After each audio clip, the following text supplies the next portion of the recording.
There are jobs in construction right now because, number one, the economy is great. But you add to that what people call the silver tsunami. The baby boomers are retiring, and there is a major shortage in skilled labor. There's about a $70 billion expectation of construction that's going to come around in the next 2 to 3 years. Construction's one of those things that can't be outsourced. It's got to be done right here. Because of Prop 39, we're able to serve the people from the community that want to go into the trades. And we're finding it's harder and harder and harder to find people that's qualified. So with these programs, it literally keeps the workforce going.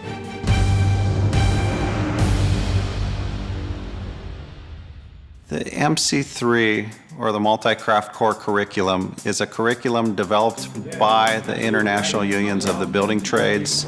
This is what we're looking for when we get somebody ready for apprenticeship. A lot of us don't go to college, right? So, programs like this help people find real living wage jobs. The critical role of the building trades is to help ensure that these individuals are not just having a chance for a job, but they really have a chance for a career. Pre-apprenticeship programs are very useful in that it helps the students come to terms with what they're getting themselves into. So what we basically tell them, this is what you're going to be doing every single day for the next 30 years. Is this what you want to be doing? The craft I would like to go into is land surveying. I want to be a painter, drywall finisher. Laborers would be my craft. I'm leaning towards the plumbers. Carpentry, and I want to become a craftsman. I want to actually start with finished work. It starts you off with the basics from the math, learning the different terminology with building and everything. Just learning stuff that I never knew existed. We walked past all these buildings. Everything's been built by construction workers, and just having the knowledge of how it starts. Get a really broad understanding of labor history, which is critical. I want to learn a little bit about everything, and it's just like they prepare us physically and mentally.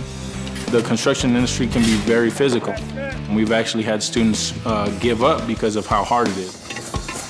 Well, we're doing PT. It's called physical training.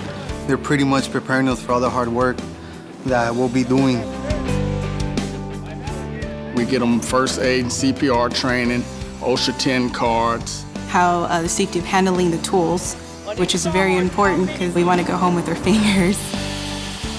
We're in the process right now of building small structures that have all the same components of any residential or commercial building. We learn how to do all types of different skills, from measuring to hammering to sawing.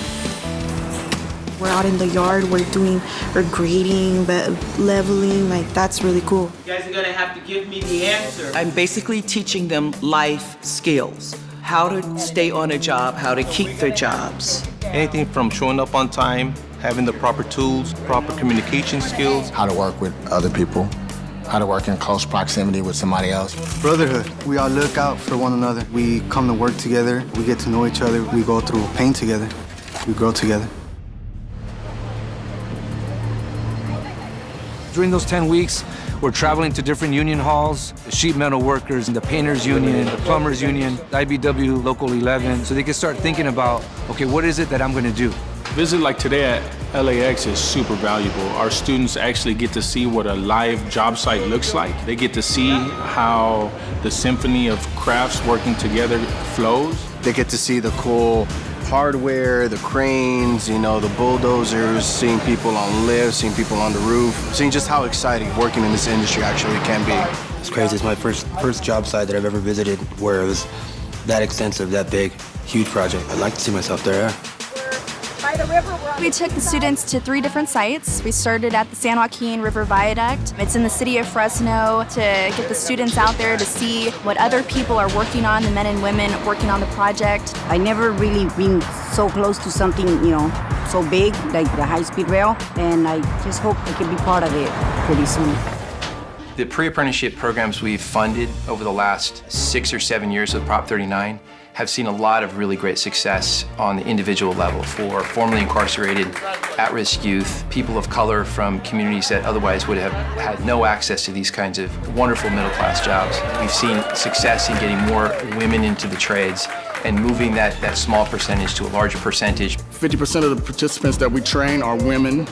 We train a lot of participants who are entering back into society from incarceration or people who have other barriers to employment. One of the big elements of success in terms of reduced recidivism is a good job and a paycheck.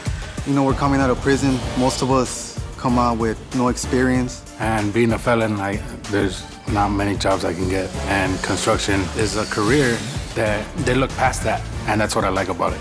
We don't care what your background is, right? All we care is that you're willing to commit yourself to the craft.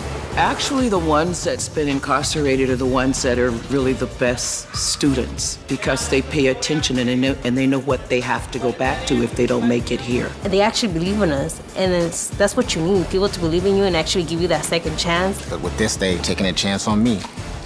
So, you know, I'm gonna make them proud.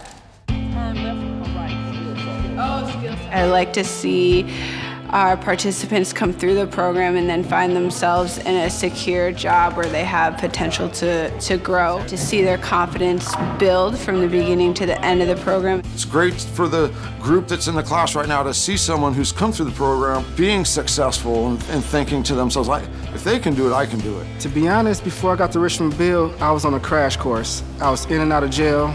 I didn't believe I would ever have a job. I didn't believe in myself. Bill gave me the opportunity to go out and do something with my life, to change my life around. I wanted a career, and I knew going through the ARC boot camp, pre-apprenticeship boot camp would get me towards a career instead of a job. Look what I'm doing now. Like, I'm working now. I was the first person that started working out the whole cohort, and everybody looked like, wow, like he was the first person they grabbed. I went to the pre-apprenticeship, and now here I am working on a high-speed rail. It's like really cool once you get out here because it's like you're a part of something that's, it's kind of big. If we can build this model of access into really great jobs through pre-apprenticeship and apprenticeship training and get more people who most need jobs into good jobs, we can move the needle on poverty in the state. Because it's in everybody's best interest to give these folks an opportunity to succeed and provide for themselves. It changes the individual's life, but it affects their families and neighborhoods. For a lot of our students, this is life and death for them. This may be the last opportunity they get before something drastic happens in their lives. This is definitely a blessing for me to help me have a second chance at life, a future, to be able to provide for my family.